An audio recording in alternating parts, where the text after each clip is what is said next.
Welcome to the deep dive. We basically take your sources, could be articles, research, maybe our own notes, and we pull out the most important bits of knowledge, the insights you need. Right, it's kind of your shortcut to getting really informed. We try to pack in surprising facts, maybe a bit of humor, just enough to keep you listening. Exactly. And today we're taking on a really profound exploration of Martin Luther King Jr. We want to move beyond, the standard image. Yeah, everyone knows him as the giant of the American civil rights movement, and rightly so. But our sources, they push us to see him as something even broader. They really do. Like one of the 20th century's most significant moral theorists, his story, it evolves from, well, a Southern Baptist preacher's kid into this kind of universal conscience. Precisely. And our deep dive today, it's not just going to be a list of famous speeches or dates. Yeah. We're trying to get into the foundational principles, the strategic thinking behind what he did. We want to show how his philosophy, which was deeply thought out, offered this new old possibility, that's how some sources put it, nonviolent resistance for oppressed people everywhere, not just in the U.S. Yeah, the goal is for you to grasp not just what he accomplished, but the really intricate why behind it all. And maybe most importantly, what that legacy means for you today in our world. We've got a pretty rich mix of sources here. Comprehensive analyses, scholarly stuff, biographies, interpretations of his thinking and his impact. It lets us peel back some layers you might not normally see. Gets you a richer, more nuanced picture, hopefully. So, okay, let's really get into this. We're going beyond the highlight reel, the famous moments, and diving into that philosophical backbone, the strategic moves that shaped his incredible but sadly short life. hmm So right from the start, thinking about his early journey, what really jumps out to you?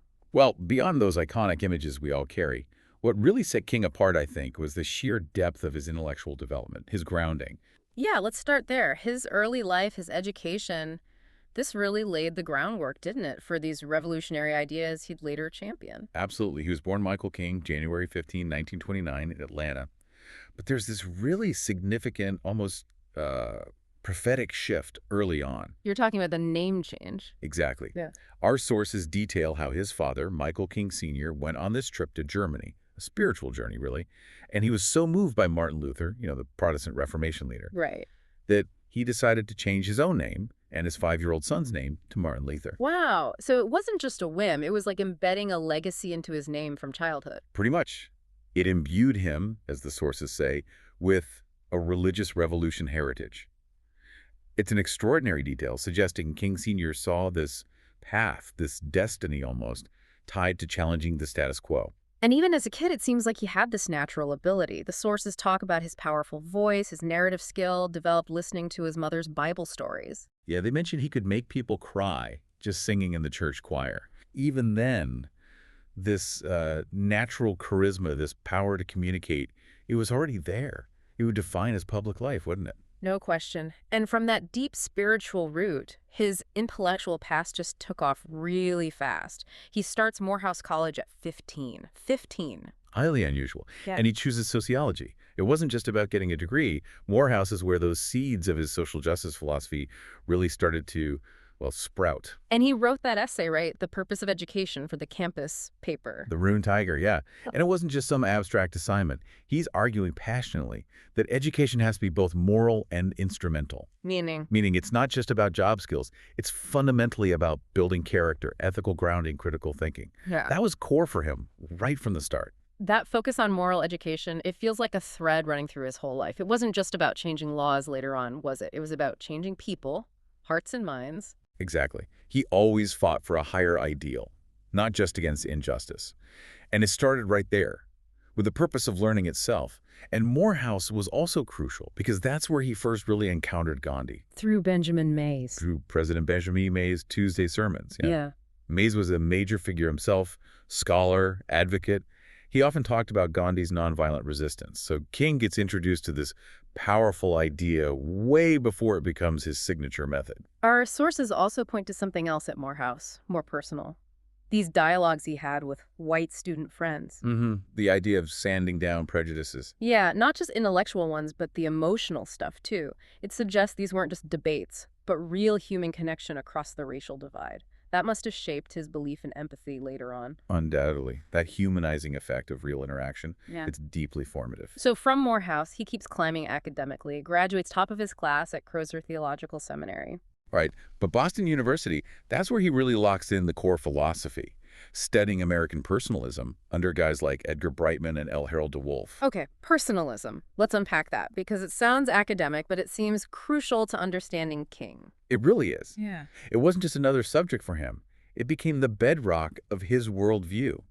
At its heart, personalism says the dialogue between God and the person is an absolute value. Which for King meant. It translated directly into recognizing the inherent dignity, the infinite worth of every single human being. Ah, so that's the direct line to the beloved community. It's not just a nice idea, it's philosophically grounded. Exactly. It's rooted in this belief that everyone, no matter their race, class, whatever, has this intrinsic sacredness, a divine spark, if you will, that demands respect, equality. It's about seeing value in everyone, interconnectedness. And it wasn't just personalism converging there in Boston, right? The sources mention Howard Thurman. Yes, the theologian Howard Thurman, who had actually met Gandhi and carried that nonviolent seed, as the source calls it. That idea really blossomed for King in that intellectual environment, particularly Marsh Chapel at BU. Okay, so let's pull these threads together. You've got personalism, the inherent dignity bit. You've got to gape that unconditional Christian love. And then democratic socialism. What happens when King fuses all that? It wasn't just thinking for thinking's sake, was it? No, absolutely not. And that's the critical question, isn't it? How do you take these, frankly, very high-minded ideals and make them work on the ground? What's the practical application? Right, because it sounds incredibly idealistic. Transform your opponent through love. Recognize their dignity while they're, oppressing you. How did he translate that into a real strategy? That's where the theory really hits the road for King. This intellectual fusion gave him clarity on something vital. Real social change, lasting change, could only happen through moral action aimed at transforming the opponent, not just defeating them. So the goal isn't just winning the fight over segregation. Right. It's winning over the hearts and minds of the segregators, bringing them ultimately into that beloved community. It gives him this comprehensive framework, not just for protest, but for deep societal healing. It's a call for internal change in the oppressor, too? As much as external systemic change, yeah, it's radical, it's compassionate, and it requires immense faith in people's capacity for good, even when they're doing bad things. Okay, so with that philosophical engine built, King moves pretty quickly into the real-world fight. Yeah. Montgomery, Alabama, that's the first big test, right? Absolutely. He gets appointed to Dexter Avenue Baptist Church in '54, and the sources say he almost immediately starts shifting his sermons. Not just scripture, but instant social criticism. Making the church an active hub. Very much so. Yeah. Applying those spiritual principles directly to what people were facing every day. And the timing, well, it was perfect for what came next. The catalyst. Rosa Parks, December 1st, 1955. Right. Her arrest. But what's incredible, and maybe doesn't always get the spotlight, is the immediate grassroots organizing. Joanne Robinson, a local teacher, already an activist. She gets those flyers out. 50,000 flyers. Yeah. Overnight. It shows the power of that groundwork, that community network that was already there. King steps into a situation that's already mobilized. And he's propelled into leadership. Just 26 years old, pretty new to town, and suddenly he's heading the Montgomery Improvement Association, leading the boycott. Yeah, and the boycott itself was just strategically brilliant. The sources call it a flawless carpool system. Think about that.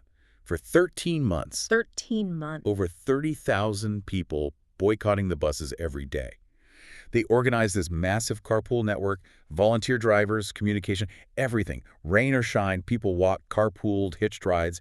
It absolutely hammered the bus company financially. But the resistance they faced, it was intense. Oh, brutal. Bomb threats against King's house, other leaders, constant police harassment, arrests on flimsy charges, over 700 unnecessary traffic fines, just trying to break them down, drain their money, jail the leaders. Yet they held firm. They wouldn't break.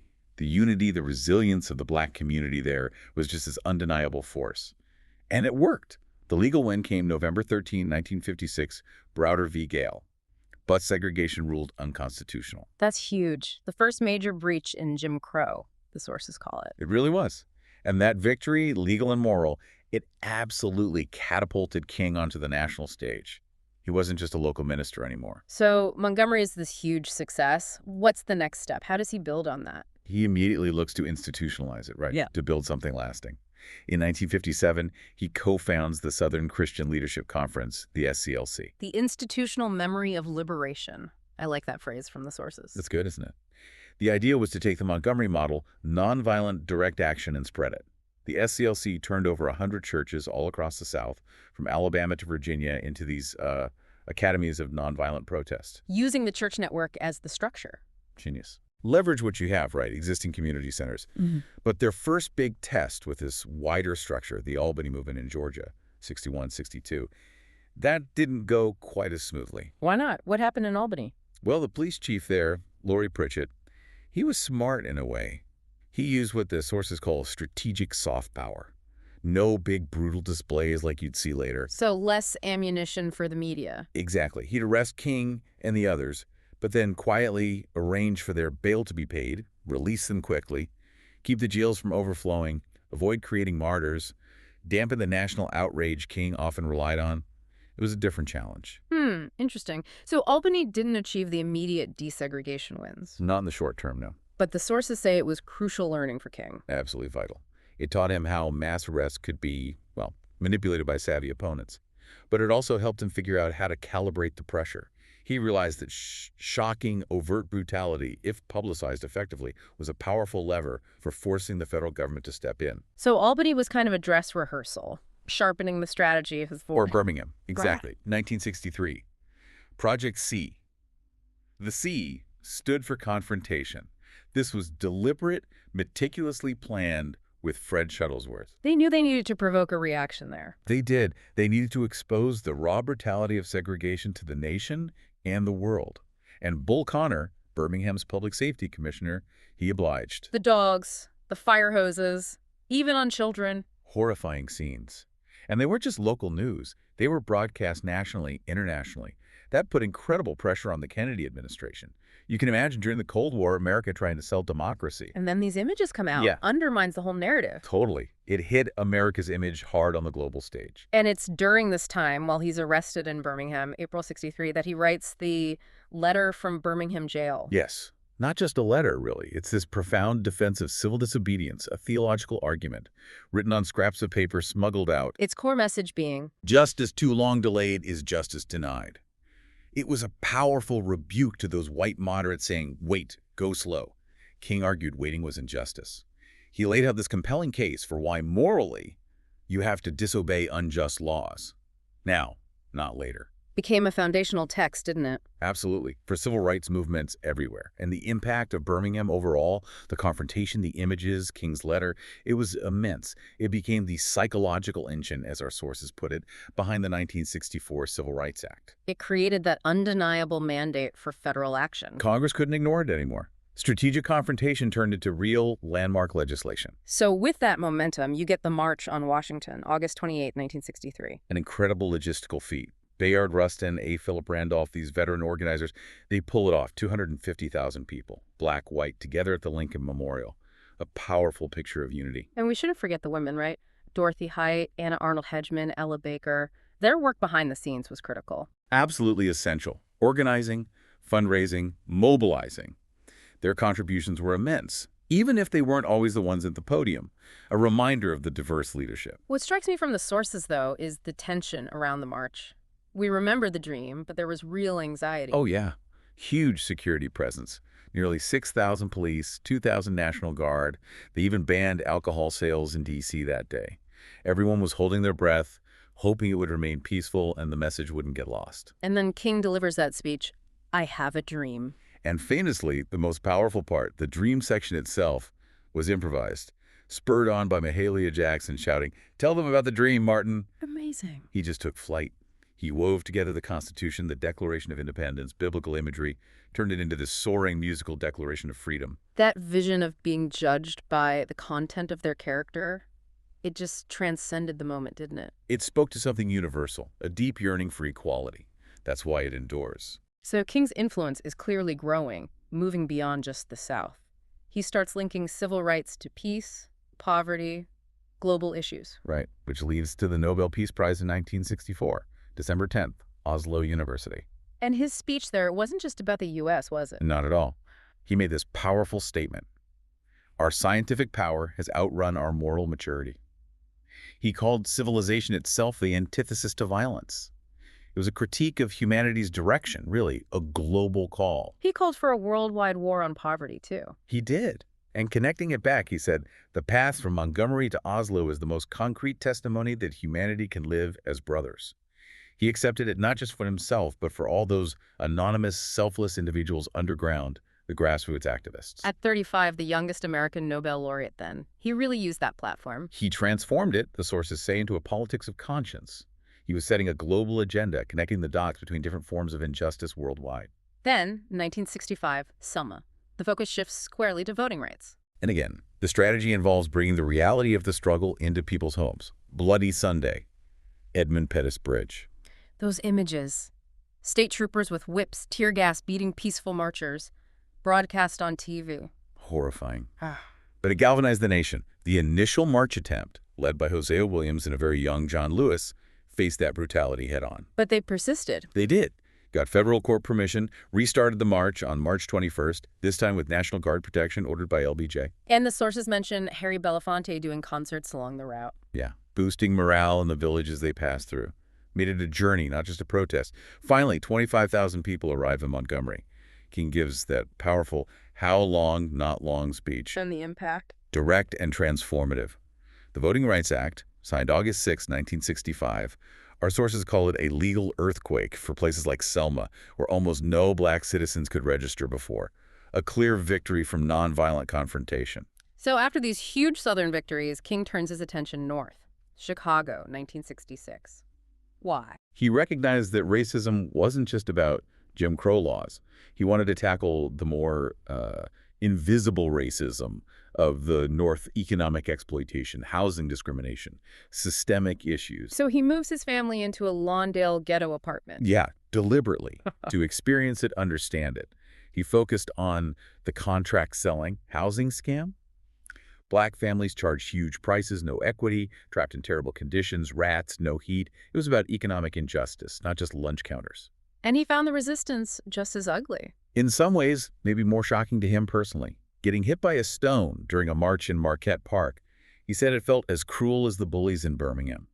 A painful reminder that hate wasn't just a Southern thing. So what did the Chicago campaign achieve? The sources seem to suggest it was different. It definitely paved the way for the 1968 Fair Housing Act, which was significant. But it also showed the limits of his Southern strategy in the North. The issues there, de facto segregation, redlining, deep economic inequality, were more tangled, less about specific laws to overturn. More systemic. Exactly. More complex, more resistant, perhaps, to the kind of direct action that works so well against overt segregation. It required digging deeper, tackling class and race together in a new way. Which maybe leads into his next big controversial step. Speaking out against the Vietnam War. April 4th, 1967, Riverside Church, New York. Beyond Vietnam. A time to break silence. Yeah. Described as the sharpest internal criticism of U.S. foreign policy from a major public figure, it caused a huge uproar. Why risk it? He must have known the backlash would be fierce, even from allies. He did. He faced warnings he was distracting from the agenda. But for King, it was a moral imperative. He saw militarism, racism, and poverty as interconnected parts of the same destructive system. The quote about poor kids fighting wars while Wall Street profits. The world's poorest children are sent to war while Wall Street breaks profit records. Powerful stuff.